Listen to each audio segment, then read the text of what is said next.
record d'or dans les bourses. Le précieux métal atteint des sommets en ce moment. Il a même battu son chiffre historique hier sur les marchés boursiers.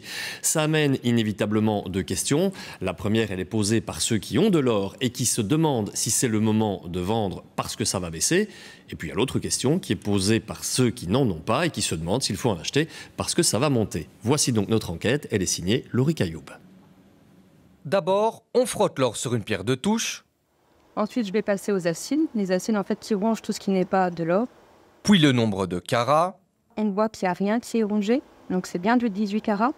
Enfin, la valeur de la bague. Vous êtes à 112 €. Vous êtes à 47 € le gramme.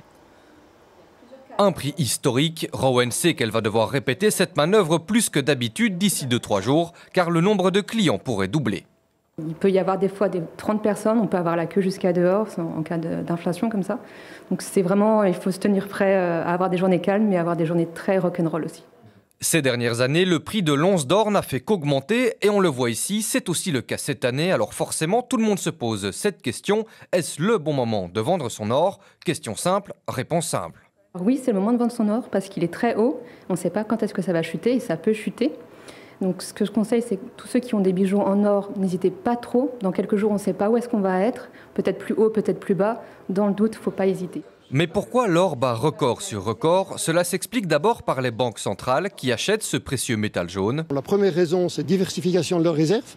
Et la deuxième raison, c'est très clairement de se désolidariser, sortir du dollar et de privilégier l'or. Et cette tendance est accentuée avec les sanctions contre la Russie, parce que très clairement, ça montre que les réserves en dollars sont figées, sont bloquées en cas de sanctions appliquées contre un pays. Mais aussi par le contexte géopolitique. On sait que ce contexte géopolitique n'est pas du tout favorable, situation au Moyen-Orient et guerre en Ukraine.